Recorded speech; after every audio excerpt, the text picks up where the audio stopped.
નમસ્કાર. મારી ઓપીડીમાં હમણાં 2-4 ભણેલા ગણેલા વ્યક્તિઓએ મને પ્રશ્ન પૂછ્યો કે બેન, ઘણા બધા રોગોમાં તમે એવું સજેસ્ટ કરો છો કે નાકમાં ગાયના ઘીના ટીપા નાખવા જોઈએ, તો આનું કંઈ લોજિક ખરું? તો મિત્રો, આજનો મારો વિડીયો નસ્ય ઉપર છે. નસ્ય કેવી રીતે ઇમ્પેક્ટફુલ હોય છે એ હું તમને મોડર્ન પોઈન્ટ ઓફ વ્યૂ પણ સમજાવવા માંગુ છું. અને નાની નાની ઘણી બધી એવી બીમારીઓ છે કે જેમાં નાકમાં કોઈ પણ પ્રકારના ટીપા નાખવામાં આવે તો એ અદ્ભુત પરિણામ આપે છે. હું છું ડૉક્ટર દેવાંગી જોગલ, જોગી આયુર્વેદ હોસ્પિટલ, સુરતથી. આયુર્વેદના મહર્ષિઓએ સરસ મજાની વાત કરી છે. ઉદ્ધ્વા મૂલ મદઃ શાખમ મૃષયમ પુરુષમ વિદુઃ મૂલઃ પ્રહારિણસ્તસ્માત રોગાન શીઘ્રતરમ જયેત. એટલે કે મનુષ્યના શરીરની કલ્પના એક ઊંધા ઝાડ સાથે કરવામાં આવી છે. એ ઝાડનું મૂળ ઉપર હોય અને એની ડાળખીઓ નીચે હોય. જો મૂળ ઉપર પ્રહાર કરવામાં આવે તો બીજા બધા રોગોને આરામથી પરાજિત કરી શકાય છે. આવી સરસ મજાની વાત ઋષિમુનિઓએ કીધી છે. એનો મતલબ છે કે આપણા શરીરમાં સૌથી મહત્ત્વની વસ્તુ છે આપણું માથું, શિર.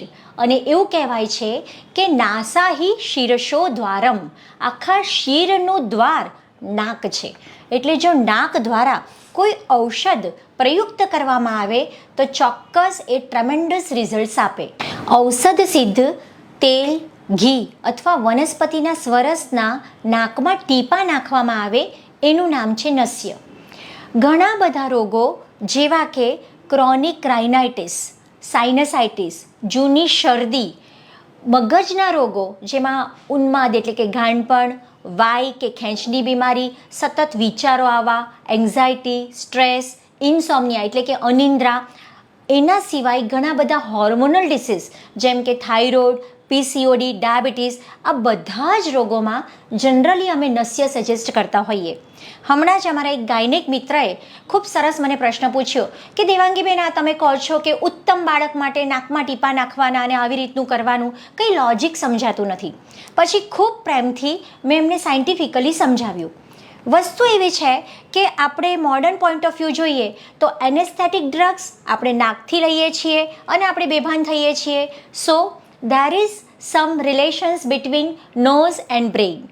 Again, ઘણીવાર આપણે જોયું હશે કે હવે ઇન્સ્યુલિનના સ્પ્રે ચાલુ થઈ ગયા છે. કોન્ટ્રાસેપ્ટિવ સ્પ્રેસ પણ ઘણા બધા કન્ટ્રીઝમાં જોવા મળે છે. તો આ બધી જ વસ્તુ એવી છે કે જે ક્યાંક એવું બતાવે છે કે નાકને બ્રેઇન સાથે રિલેશન છે. નાકમાં ઓલ્ફેક્ટરી નર્વ આવેલી હોય છે જે જનરલી બધાને જ ખબર હોય છે, સૂંઘવાના કાર્ય સાથે સંકળાયેલી હોય છે. નાકમાં જ્યારે કોઈ પણ ટીપા નાખવામાં આવે છે ત્યારે એની જે અસર હોય છે એને આપણે સરસ રીતે સમજવાની કોશિશ કરીએ. બેઝિકલી નસ્યની પ્રક્રિયા જ્યારે તમે કોઈ પંચકર્મ સેન્ટરમાં કરાવો છો ત્યારે એના પહેલાં ફેસ ઉપર ફેશિયલની જેમ સરસ મજાનું માલિશ કરવામાં આવે છે. ગળાની પાછળના ભાગે પણ માલિશ કરવામાં આવે છે. એના સિવાય સ્ટીમ આપવામાં આવે છે.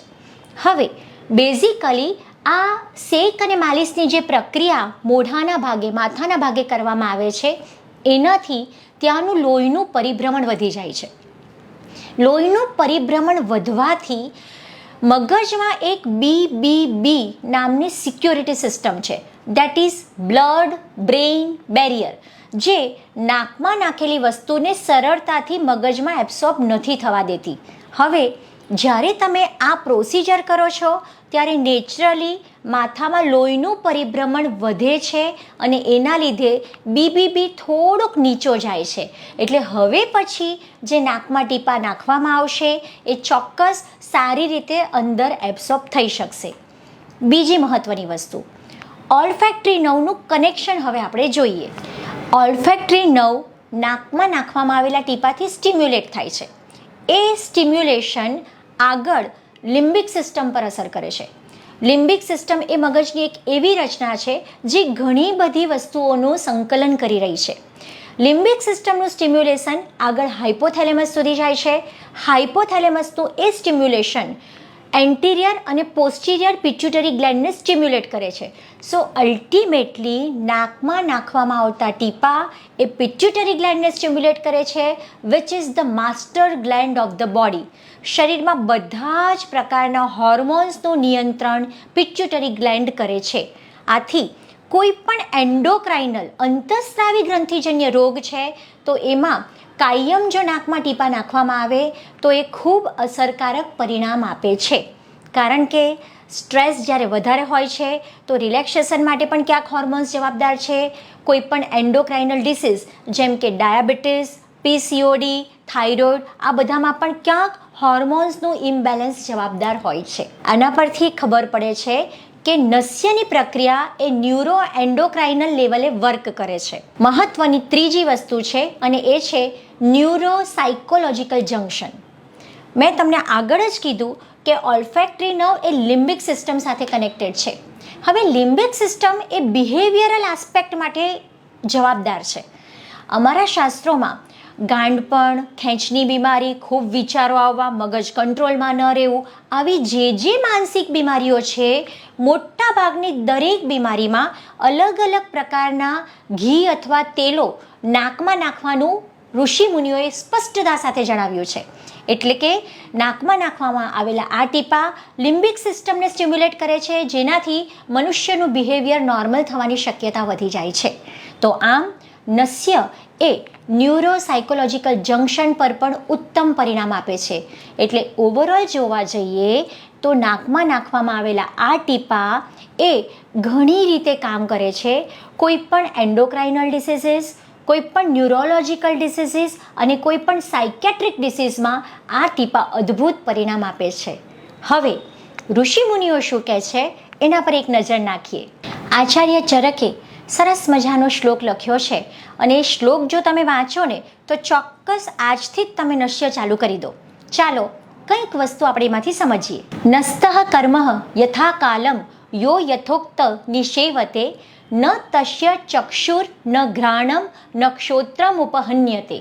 એટલે કે સમયસર નાકમાં ટીપા જે વ્યક્તિ નાખે છે, ન તસ્ય ચક્ષુર એની આંખો, ન ઘ્રાણમ એનું નાક, કે ન ક્ષોત્રમ કે કાન, એ કશું જ ડેમેજ થતું નથી, એ બધું બરકરાર રહે છે.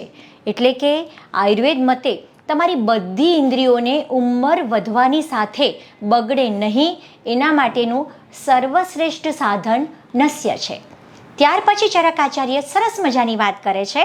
ન સ્યુ શ્વેતા ન કપિલા કેશાહ શ્મશ્રુની વા પુનઃ ન કેશાહ પ્રમુજ્યતે વર્ધતે ચ વિશેષતઃ. એટલે કે નાકમાં જે ટીપા નાખે છે એવા વ્યક્તિઓના દાઢી અને માથાના વાળ સફેદ પણ નથી થતા અને વારંવાર ખરતા પણ નથી અને ખૂબ સરસ ગ્રોથ થાય છે, જે આજકાલ મોટા ભાગે બધાની જરૂરિયાત છે. હું ખૂબ સ્પષ્ટતા સાથે એક સરસ મજાની વાત શેર કરું છું કે એક વખત હું જાહેરમાં સેમિનાર લેવા ગઈ. બધાની વચ્ચે મને એક સિનિયર કેજીના બાળકના મમ્મીએ પૂછ્યું કે બેન, મારા બાળકના 2 વાળ સફેદ છે, વોટ શુડ આઈ ડુ? અને મેં ખાલી બધાની વચ્ચે એટલો જ જવાબ આપ્યો કે બેન, રોજ રાત્રે સૂતી વખતે બાળકના નાકમાં તમે ગાયના ઘીના ટીપા નાખો અને 3 મહિને એક વખત મને મળી જજો. લગભગ 17 કે 20 દિવસ પછી એ બેન મારી પાસે આવ્યા અને ખૂબ આનંદિત ચહેરે એમણે મને જણાવ્યું કે બેન, મારા બાળકના નીચેના બંને વાળ હવે કાળા આવવાના શરૂ થઈ ગયા છે. બસ આ જ તાકાત છે આયુર્વેદિક નસ્યની. એના પછી ચરકાચાર્ય ફરીથી કહે છે, મન્યાસ્તંભ શિરશૂલ મર્દિતમ હનુસંગ્રહ પીનસ અર્ધાવ ભેદોશ્ચ શિરઃ કંપશ્ચ સામ્યતિ. બધા ભયંકર રોગોના નામ ચરકાચાર્યએ ખૂબ સહેલાઈથી કહી દીધા છે કે જો તમે નસ્ય રોજ કરશો ને તો આવા રોગો થશે પણ નહીં અને થયા હશે તો મટવાની શક્યતા વધી જશે. કયા રોગો? મન્યાસ્તંભ એટલે કે ગરદન જકડાઈ જવી, શિરશૂલ એટલે કે માઇગ્રેન કે ટેન્શન હેડેક કે વાસ્ક્યુલર હેડેક, અર્ધિત એટલે કે ફેશિયલ પેરાલિસિસ, હનુગ્રહ એટલે કે જડબું તમારું જકડાઈ જવું. એના સિવાય પીનસ એટલે કે જૂની શરદી, સાઇનસાઇટિસ, ક્રોનિક રાઇનાઇટિસ, એલર્જીક રાઇનાઇટિસ, અર્ધાવ ભેદ એટલે કે અગેન સ્પેસિફિક માઇગ્રેન. એના સિવાય શિરઃ કંપ, આપણને પાર્કિન્સન્સના લક્ષણ છે, શરીરમાં અમુક પ્રકારે ધ્રુજારી થતી હોય એવું લાગે છે, તો આ બધા જ ન્યુરોલોજીકલ ડિસઓર્ડર્સ પણ નસ્યથી સારા થઈ શકે છે. આગળ ચરકાચાર્ય કહે છે કે જો રોજ નાકમાં ટીપા નાખવામાં આવે તો એનાથી સ્વર તમારો સ્થિર અને પ્રબળ બને છે, બધી જ ઇન્દ્રિયો બળવાન બને છે, વૃદ્ધાવસ્થાને તમે પાછી ઠેલી શકો છો અને ઉધ્વ જતૃગત વિકારો એટલે કે ખભાની ઉપરના રોગોને આવતા અટકાવી શકો છો. કેટલી અદ્ભુત વાત. હમણાં એક બહેને મને પૂછ્યું કે બેન, રાત્રે તમે નાકમાં ટીપા નાખવાનું સૂતા પહેલાં કહો છો, અમે ટીપા નાખીએ અને કંઈક થઈ ગયું તો અમારે ક્યાં જવું?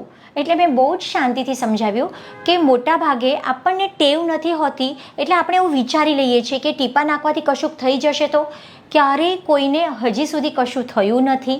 એટલે આરામથી તમે એને ધીમે ધીમે ટેવ પાડી શકો. પહેલા દિવસે 2 કે 3 ટીપા નાખો, એક એક ટીપું વધારતા જાઓ અને વધારીને તમે 6 થી 8 ટીપાએ પહોંચી શકો.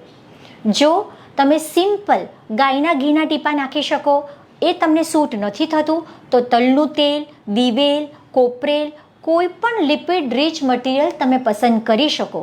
કે મોટા ભાગે બ્રેઇન પણ લિપિડ રીચ મટીરિયલ છે, એટલે નાકમાં આવા કોઈ પણ ટીપા નાખવામાં આવે તો એ મગજને ચોક્કસ પોષણ આપશે.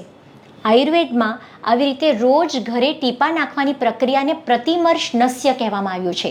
એટલે કે પ્રતિમર્શ નસ્ય રોજ વ્યક્તિ પોતાની જાતે જ પોતાના ઘરે કરી શકે. હા, તમને સમજ નથી પડતી તો તમે અવશ્ય તમારી નજીકમાં કોઈ પણ વૈદ્યનો સંપર્ક કરીને પૂછી શકો કે મારે કયા ટીપા વાપરવા જોઈએ. તો મિત્રો, આ સરસ મજાની વાત છે, તમે તમારા ગ્રુપમાં શેર કરજો. બને ત્યાં સુધી રોજ નસ્યની એક આદત પાડી દેજો. મને ઘણા દર્દીઓએ એવું કીધું છે કે નાકમાં ટીપા નાખવાથી ખૂબ સરસ ઊંઘ આવે છે. અમારે ક્યારેક ટ્રાન્ક્વિલાઇઝર કે સેડેટિવ કોઈક લેવી પડતી હતી, હવે એની જરૂર જ નથી પડતી. એક જે ડીપ સ્લીપ છે ને, એનો અનુભવ અવશ્ય તમે કરી શકશો. આશા રાખું છું કે માહિતી બધે જ શેર કરીને અમારી ચેનલને સબસ્ક્રાઈબ કરજો. ધન્યવાદ.